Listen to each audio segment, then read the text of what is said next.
안녕하세요. 이번 시간에는 우리 직업상담의 기초에 대해서 여러분들과 같이 공부를 시작을 하도록 하겠습니다. 자, 첫 번째 우리 직업상담의 기초를 알기 전에 이제 상담의 영역부터 이제 여러분들이랑 얘기를 하고 시작을 해야 할 것 같아요. 자, 상담의 영역은 크게 나누기 전에 우리가 산업상담이라는 것부터 시작을 하도록 할게요. 상담이라고 하면 굉장히 큰 영역에 속해 있는데 요 중에 산업상담이라고 하는 것은 여러분들이 직장에 다니면서 직장에서 일어나는 뭐 인간관계나 아니면 이런 고충들에 대한 것들이죠. 인간관계에 대한 고충, 뭐 상사와의 뭐 인간관계, 뭐 이런 것들에 대해서 아니면 내가 일을 하면서 뭐 경력을 개발해야 된다든지 뭐 이런 것들에 대한 상담이 주로 이루어지는 게 산업 상담이라고 얘기를 하는 거죠. 직장 생활을 하는 내에서 일어나는 상담입니다. 자, 그 다음에 산업 상담을 조금 더 확장해서 크게 본다면 여기에 속하는 게 직업 상담인 거죠. 자, 직업 상담이라고 하면은 어떻게 일반적으로 뭐 진로를 뭐 변경을 한다거나 아니면 새로운 직장을 구한다거나 뭐 이런 것들의 직업을 첫 번째로 뭐 구해야지 뭐 그 다음에 진로를 변경한다거나 뭐 이런 것들이 일어나죠. 그래서 첫 번째 뭐 직업이 없는 사람은 직업을 선택한다든지 직업을 가지고 있으면 또 다른 것에 대해서 경력을 개발을 해서 다른 직종으로 변경을 한다든지 이런 것들에 대한 상담이 주로 이루어지고 있습니다. 자, 그 다음에 여기에서 이제 확장되는 게 이제 진로 상담이라고 보시면 돼요. 자, 진로 상담이라고 보시면 되는데 이 진로 상담이라고 하는 것은 모든 이 상담 영역에 이제 다 포함되어 있는 거죠. 어떠한 진로를 결정한다거나 뭐 이런 것들에 대한 포함되는 것을 진로 상담이라고 합니다. 자, 그래서 여러분들이 배우는 게 이 세 가지 요 세 가지를 포함하고 있는 것이 지금 우리가 직업 상담사 시험에서 공부할 내용이기도 하죠. 자, 그래서 모두 다루는 게, 이 세 가지를 모두 다루는 게 직업 상담이에요. 여러분들이 공부하시는 우리 5과목에 속하는 것들이죠. 자, 그 다음에 이 상담에서는 뭐 심리 상담과 좀 더 깊이 들어가면 심리 치료라고 있겠죠. 자, 심리 상담이라고 하면 사람의 심리에 대한 것들을 얘기를 하는 거죠. 보통 뭐 우울증을 앓고 있는 경우에 있는 사람들, 약간의 우울증이 있어서 뭐 심리적으로 뭐 조금 도움을 준다거나 뭐 이랬을 때 조금 치료할 수 있는 방법들인데 요거 영역보다는 조금 어떻게 더 깊이 들어간 게 심리 치료겠죠. 자, 상담 영역보다 좀 더 깊이 들어가서 일상생활을 조금 못하는 사람들 있죠. 그래서 갑자기 우울증이 굉장히 심해서 창밖을 보고 있다가 뭐 뛰어내리고 싶은 충동을 느낀다거나 아니면 자다가 일어났는데 굉장히 우울해져서 막 울고 있다거나 이런 사람들. 자, 상담을 통해서만 되는 게 아니라 얘는 본격적인 이제 치료를 해야 되겠죠. 그래서 상담의 영역을 조금 넘어서는 것이 치료죠. 그래서 상담을 계속 할 수 있다고, 상담으로 통해서 치료를 할 수 있는 게 아니어서 치료를 해야 되는 그러한 상황들이 생기면 바로 다른 사람에게 치료를 할 수 있는, 정신과적인 치료를 할 수 있는 그런 분들에게 인계를 해야겠죠. 그래야지 상담이 잘 이루어집니다. 자, 그래서 우리 이제 먼저 상담의 영역, 큰 영역에 대해서 알아봤고, 우리가 이제 공부할 직업 상담사의 영역에 대해서 여러분들이 요 세 가지를 포함하고 있는 산업상담과 직업상담과 진로상담의 영역들을 여러분들이 지금부터 저와 함께 공부를 하실 내용들입니다. 자, 직업상담이라고 하면 굉장히 여러분들이 또 시험에 굉장히 어려워 하시는 분들도 굉장히 많기는 하나 수업을 열심히 들으시면서 따라오신다면 좋은 성과가 있으라고 확신하고, 그 다음에 생각을 하고 있습니다. 자, 첫 번째로 우리 직업 상담의 정의서부터 한번 볼게요. 정의를 여러분들이 3페이지 보시면 직업 상담의 정의가 나와 있는데, 직업 상담의 정의라고 하는 건 간단하게 얘기를 하면은 우리가 고등학교를 졸업하든 대학교를 졸업하든 어쨌든 뭐 직업을 선택해야 되는 것부터 시작을 하게 되죠. 직업을 선택하는 것부터 시작을 해서 선택해서 뭐 경력 개발을 하든지, 아니면 경력 개발을 해서 계속 그쪽으로 발전을 하든지, 아니면 내가 처음에 직업을 선택하였는데 이 직업이 나랑 맞지 않아요. 그쵸? 그런 경우가 있을 수도 있죠.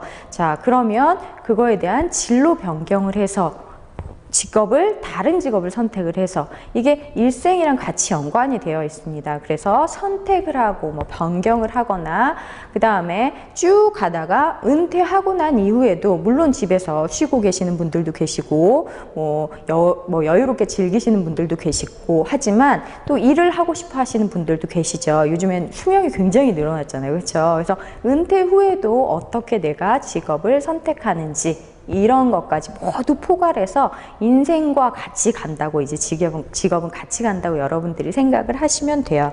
자, 개요를 한번 읽어보면, 자, 개인의 특정 직업을 선택하고, 자, 선택을 하는 거죠. 어떤 직업을 선택하든지 개인의 특성에 맞게, 개인이 추구하고자 하는 개인의 적성에 맞게, 흥미에 맞게 이런 직업들을 일단은 선택을 하고, 자, 선택을 하는 건 고등학교를 졸업하든 대학교를 졸업하든, 아니면 고등학교 졸업하지 않아도 대학교 졸업하지 않아도 나는 어떤 뭐 일자리로부터 시작을 하겠다라는 사람들도 있을 수 있기는 하죠. 대학교 졸업하고 뭐 석사 과정을 거치고 박사 과정을 거치고 직장을 선택하는 사람도 있고, 사람마다 각기 다른 형태의 것들을 가지고 있습니다. 그래서 어쨌든 첫 번째 직업을 선택을 하고 난 이후에 직장 생활을 원활하게 수행할 수 있도록 도와줘야 되겠죠. 그쵸? 자, 인간관계에 대한 것들을 도와주든지 아니면 경력 개발을 도와주든지, 여기는 이 산업 상담에 해당이 되겠죠. 자, 나아가 직업을 전환하거나 은퇴하는 과정에서 발생할 수 있는 문제들을 예방하고 지원하는 전문적인 상담 활동입니다. 자, 이런 것들은 모두 어떤 전망을 한다거나, 아니면 뭐 지금 현재 인기 있는 직종을 안다거나, 나한테 적성이 맞거나 흥미가 맞거나 내가 하고 싶은 일이거나 이런 것들을 선택할 수 있어야 되는데, 그걸 본인이 스스로 선택을 한다면 굉장히 좋은 선택이겠지만, 어쨌든 누군가의 도움을 받게 되겠죠. 뭐 친구의 도움을 받거나 부모님의 도움을 받거나, 그런데 전문적으로 이런 직업에 대해서 알고 있는 지식을 많이 갖춘 사람들의 도움을 받으면 조금 더 훌륭한 선택을 하고, 또 후회하는 선택들, 이런 범위들을 조금 최소화할 수 있는 그런 상담 활동을 하는 게 직업 상담의 정의라고 생각을 하시면 됩니다. 자, 두 번째 이제 직업 상담의 단계를 보도록 할게요. 자, 직업 상담의 단계는 여러분들이 필기 시험에도 나오긴 하지만 실기 시험에도 나옵니다. 그래서 여러분들이 외우셔야 하는 부분인데, 외우기 전에 여러분들이 이해를 하셔야지만 조금 더 쉽게 외울 수 있는 방법이 생기겠죠. 자, 첫 번째 이제 관계 형성에 대해서 얘기를 하도록 할게요. 자, 내담자와 상담자의 상호 존중에 기초한 개방적이고 신뢰가 있는 관계를 형성한다예요. 자, 신뢰를 형성을 해야지 내담자, 상담자 간에 둘의 관계가 신뢰가 돼야지 내담자가 어떤 문제를 가지고 있어서 상담자한테 찾아왔는데, 이 내담자의 문제를 쉽게 얘한테 설명을 해야 되겠죠. 상담하는 사람한테 설명을 해야 되겠죠. 근데 처음 본 사람이에요. 자, 친근하지 않아요.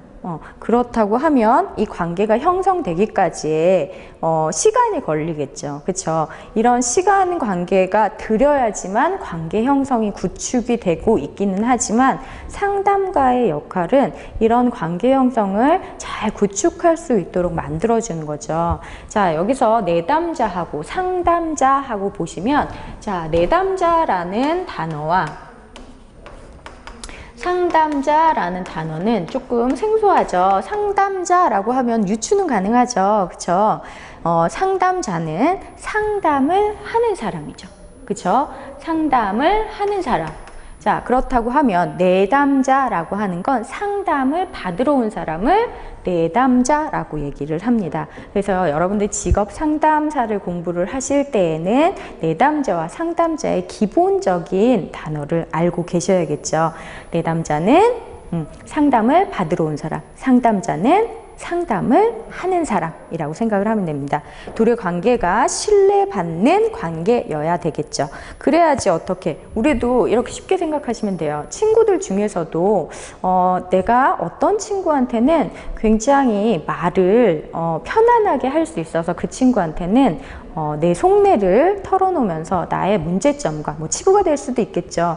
문제와 뭐 이런 것들을 얘기를 해서 그 친구에게 도움을 받을 수 있는 관계가 있고 그렇지 않은 관계들이 있죠. 친구라고 하긴 하지만 내가 상담자라고 하면은 편하게 생각을 해야지만 이 관계 형성이 이루어져서 상담이 잘 이루어질 수 있습니다. 자, 그래서 이 관계 형성은 라포 형성이라고도 얘기를 하고 레포 형성이라고도 얘기를 합니다. 자, 여기는 첫 번째 어떠한 관계가 구축이 돼야지만 이 사람과 나하고 관계가 구축이 돼야지만 이야기를 할 수 있고 첫 번째 문제를 풀어갈 수 있는 방법이기 때문에 이 라포 형성, 관계 형성은 굉장히 중요한 부분이기도 하죠. 자, 그 다음에 자, 진단 및 측정. 진단 및 측정을 본다면 진단하고 측정하는 것은 검사를 해서 그 검사를 통해서 한다는 내용이에요. 자, 그 다음에 표준화된 심리 검사를 이용해서 내담자들의 자신의 흥미와 가치와 적성과 개인의 특성, 의사 결정 방식들에 대해서 지각할 수 있도록 돕는 단계입니다. 그래서 상담사는 객관적인 자료를 가지고 해야 되기 때문에 뭐 성격 검사 아니면 적성 검사 이런 것을 통해서 일단 알아봐야 되겠죠. 그쵸? 객관적인 자료를 가지고 이 사람과 관계 형성을 구축하고 난 이후에 이 사람이 얘기한 것을 객관적인 자료에 근거하여 어떻게 해야겠다라는 생각이 들겠죠. 그래서 진단 및 측정은 검사라고 생각을 하시면 됩니다. 자, 그 다음에 검사를 하고 난 이후에는 이 사람의 검사 결과가 어떻게 나왔기 때문에 이거를 가지고 어떠한 목표, 어떠한 수준이기 때문에 어떠한 목표까지 정해야 되겠다라고 생각이 들겠죠. 그래서 목표 설정이 중요한 부분 중에 또 하나이죠. 그래서 목표를 설정을 하는 거는 목적의 문제가 해결이 아니라 잠재적 목표, 어떠한 목표를 가지고 삼겠다라고 생각을 하고 이야기를 해야지, 중재를 해야지만 그 목표에 도달할 수 있겠죠. 자, 우리가 쉽게 생각을 하면은 여러분들이 내가 이번 시험은 잘 볼 거야. 이거보다는 내가 이번 시험은 90점은 맞도록 노력을 할 거야. 이렇게 목표를 설정을 하고 나면 잘 볼 거야 기준보다 목표가 정해져 있기 때문에 조금 더 보일 수 있도록 하는 거죠. 그래서 목표를 설정을 하고 난 다음에 개입, 중재, 또 다른 말로 처치라고도 얘기를 합니다. 여러분들이 여기다 적어 놓으셔야 되겠죠. 그래서 개입, 중재, 처치라는 단어가 나오면 본격적인 이제 상담을 시작을 하는 거죠.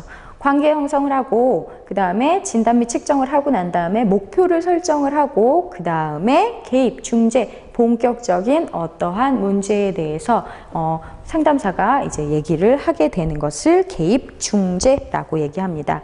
자, 그걸 하고 난 이후에 이제 평가를 해야 되겠죠. 자, 직업상담사와 내담자는 그동안의 중재가 얼마나 효과적으로 적용되었는지를 평가를 해야 됩니다.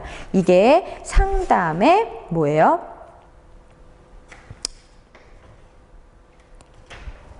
상담의 단계입니다. 그래서 여러분들이 상담의 단계는 필기시험에도 나오지만 실기시험에도 나오기 때문에 여러분들이 생각을 하면서 외우셔야 되겠죠. 첫 번째, 내가 누군가를 만났을 때 이 사람이랑 관계 형성을 해야 된다거나 하고 난 이후에 어떠한 진단, 측정을 하고 난 이후에 그 진단 측정을 가지고 어느 정도의 목표를 설정을 하고 그 목표가 설정이 되고 난 이후면 이제 본격적인 상담에 들어가는 중재, 개입, 처치라는 과정을 거쳐서 이 과정들을 얼마나 잘 내담자와 상담자가 잘 이루어져 있는지에 대한 평가가 이루어져겠죠. 그래서 이게 상담의 단계입니다. 여러분들이 상담을 하신다고 생각을 하시고 생각을 하시면 조금 더 편안하게 외우실 수, 쉽게 외우실 수 있는 부분입니다. 꼭 외워야 되는 부분이기 때문에 여러분들이